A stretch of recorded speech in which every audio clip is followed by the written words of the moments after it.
April 8, 1943. 27,000 feet above Rouen, France. Through the crystal canopy of his Focke-Wulf, 190, Oberleutnant Egon Meyer, veteran ace of Jagdgeschwader 2, 26 confirmed kills, watched a new formation climbing towards him through the pale morning sky. Barrel-shaped fuselages, greenhouse canopies, wings that looked laughably small for the massive bodies beneath them. He keyed his radio. Die Amis haben uns fliegende Milchflaschen geschickt. The Americans have sent us flying milk bottles. His wingmen laughed. They would not be laughing for long. Act 1. The monster is born. To understand why the Luftwaffe's laughter would turn to dread in less than 18 months, you have to understand why the P-47 Thunderbolt looked so absurd in the first place. It wasn't designed to look elegant. It was designed to survive. When France fell in June 1940, and German fighters swept across Western Europe almost unopposed, the US Army Air Corps issued urgent specifications for a high-altitude interceptor. The man who answered that call was Alexander Kartveli, a Georgian-born emigrant and Republic Aviation's chief designer. And what he created was unlike anything the world had seen. It will be a dinosaur, Kartveli told his design team during initial review. He paused, but a dinosaur with good proportions. The XP-47B prototype that first flew on May 6, 1941, left every observer somewhere between stunned and alarmed. At 9,900 pounds empty, it weighed 65% more than its predecessor, the P-43 Lancer. Its nose was dominated by a massive Pratt and Whitney R 2800 double Wasp, an 18-cylinder radial engine producing 2,000 horsepower. Running through its rear fuselage was a turbo supercharger system so elaborate it gave the aircraft an almost pregnant silhouette. Test pilots climbing into the cockpit for the first time asked the same question. This thing actually flies. Not only did it fly, at altitude, it flew like nothing else the world had built. While conventional superchargers choked and sputtered above 20,000 feet, the Thunderbolt's turbo supercharger fed by exhaust gases maintained full sea-level power at 27,000 feet and beyond. Up where the air was so thin that German fighters gasped for oxygen, the double Wasp engine barely noticed. But that performance came with a ferocious learning curve. Major Hubert Hub Zemke, commanding the 56 Fighter Group as they trained at Bridgeport, Connecticut, watched his unit lose 18 pilots and 41 aircraft to accidents between September 1942 and January 1943, before they fired a single shot in anger. The P-47 ground-looped on landing, torque rolled on takeoff, and dove with such enthusiasm that pilots encountered compressibility, their control surfaces freezing solid as shockwaves formed on the wings. The aircraft was, in the bluntest possible terms, trying to kill its own pilots before the Germans got the chance. But those who survived the learning curve discovered something extraordinary. Lieutenant Robert Johnson, a farm boy from Lawton, Oklahoma, who would go on to score 27 aerial victories, described his first flight in the Thunderbolt simply. It was like strapping yourself to a locomotive. The power was unbelievable. You didn't fly it, you aimed it. ACT-2. First blood, first humiliation. The Thunderbolt's combat debut in the spring of 1943 appeared to confirm every German prejudice. In their first month of operations, American P-47 groups lost 14 Thunderbolts for only 3 confirmed German kills. The RAF, watching from their Spitfire squadrons with barely concealed amusement, quietly suggested the Americans might want to reconsider their choice of aircraft. British pilots joked that the best evasive maneuver in a P-47 was to unbuckle your harness and run around the spacious cockpit. Oberst Joseph Pips Priller, commanding officer of Jagdgeschwader 26, filed a gleeful combat assessment after his first encounter with the newcomers. The American fighter flies like a truck, turns like a freight train, and climbs like a pregnant cow. Our pilots are calling them Indiana, fat targets pretending to be warriors. German tactics evolved quickly to exploit the Thunderbolt's weaknesses. Attack from below, where the heavy fighter struggled. Forced turning engagements where German agility overwhelmed American horsepower. Never let them use altitude or speed. For the first few months, it worked. But something strange was happening in those early encounters. Something German intelligence completely failed to notice. The P-47s that were shot down had absorbed extraordinary punishment before falling. One aircraft returned from a May 4th mission with 21 cannon holes and over 100 machine gun strikes. Damage that would have destroyed a Messerschmitt or Spitfire 10 times over.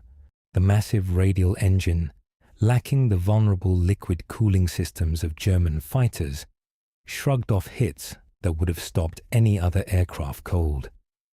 And when P-47s got their guns on target, the results were catastrophic.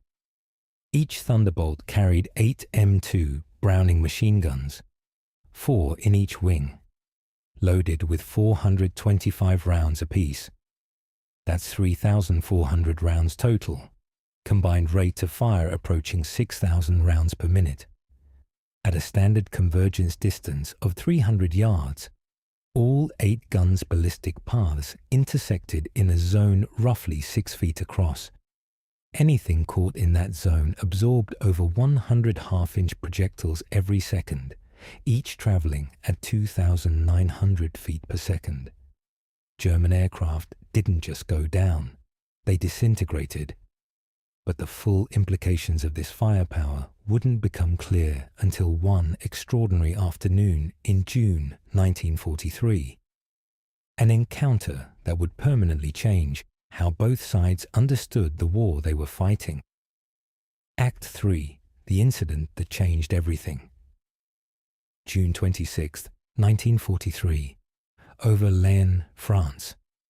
2nd Lieutenant Robert S. Johnson, 61st Fighter Squadron, was bringing his formation of 48 Thunderbolts home from escort duty when 16 Focke-Wulf 190s from 2/J G26, led by Feldwebel Wilhelm Ferdinand Galland, younger brother of the famous Adolf Galland, dove out of the sun. The Germans executed a textbook attack. Perfect angles, perfect timing. Johnson's aircraft, flying at the rear of the formation, absorbed the concentrated crossfire of multiple attackers in the opening seconds. 2 20mm cannon shells detonated across his fuselage. The canopy shattered. Hydraulic fluid sprayed into the cockpit. Fire erupted behind the instrument panel. Johnson himself took shrapnel to his nose and leg. He reached for the canopy release to bail out. It didn't move. A cannon shell had exploded in the canopy track, welding it shut. He was trapped in a dying aircraft at 27,000 feet with no forward visibility through an oil-covered windscreen, a violently shaking engine, and controls that responded only intermittently. What happened next should not have been possible. Johnson leveled the aircraft and pointed the nose toward England. The Thunderbolt kept flying, battered, streaming fluids, on fire in places, but flying.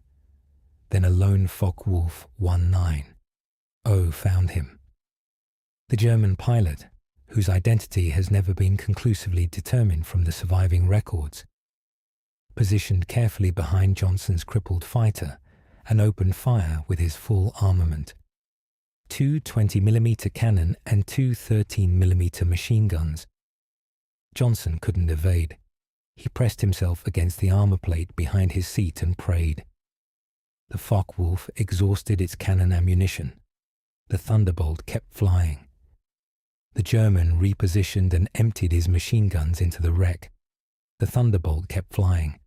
The German pilot pulled alongside and stared. Johnson could see his face clearly through the broken canopy. Young, blonde, his expression cycling from confidence through confusion to something approaching disbelief.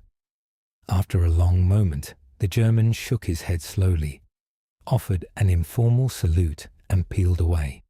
He had run out of ammunition. Robert Johnson's Thunderbolt landed at RAF Manston, with its engine failing on the runway.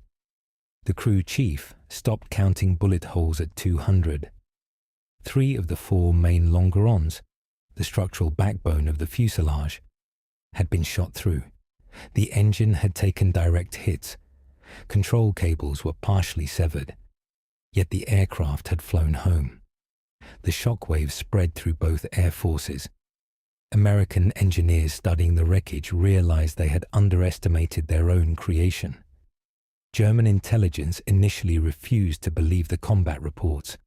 No aircraft could absorb that punishment and survive, until multiple pilot testimonies confirmed it. The Thunderbolt hadn't just survived, it had humiliated the Luftwaffe's finest fighter. Act 4. Learning to kill. By July 1943, American pilots were finally beginning to understand what they actually had. The secret, worked out through brutal trial and error by Hub Zemke and his pilots at the 56th Fighter Group, was deceptively simple. Stop fighting the enemy's fight. Don't turn with them. Don't climb with them at low altitude. Use your weight. Use your power. Use your guns. In a dive, nothing flying in 1943 could catch a Thunderbolt. From 30,000 feet, a P-47 could reach 550 miles per hour, faster than any German fighter could achieve, even in a near-vertical plunge. That speed could be converted to altitude in a zoom climb that left pursuing fighters helplessly behind, energy-bled and vulnerable.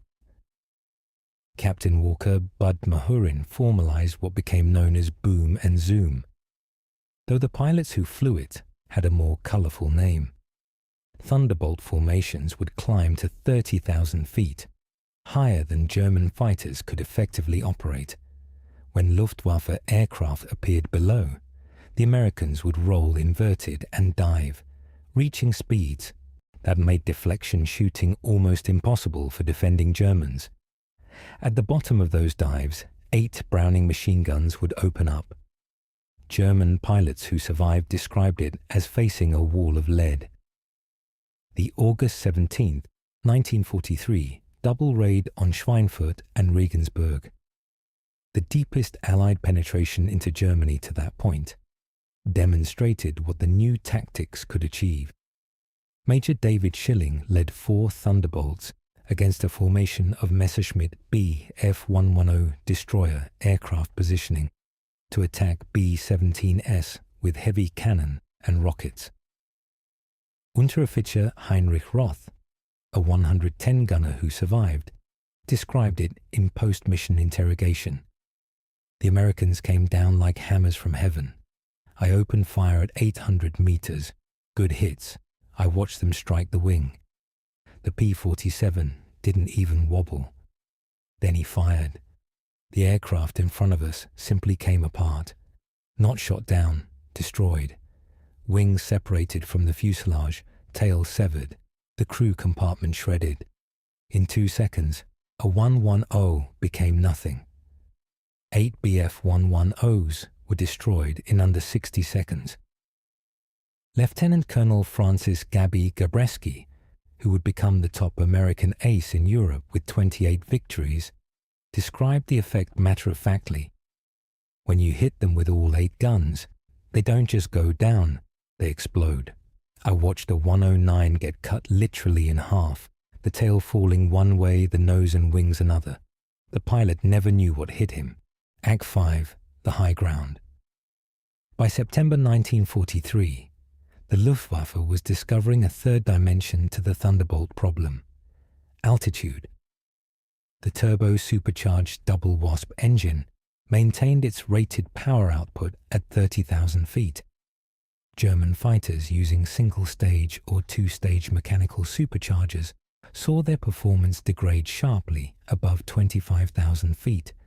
At extreme altitudes, where the Americans increasingly chose to operate, the power differential became decisive. Oberleutnant Hans Philipp learned this fatally on October 8, 1943.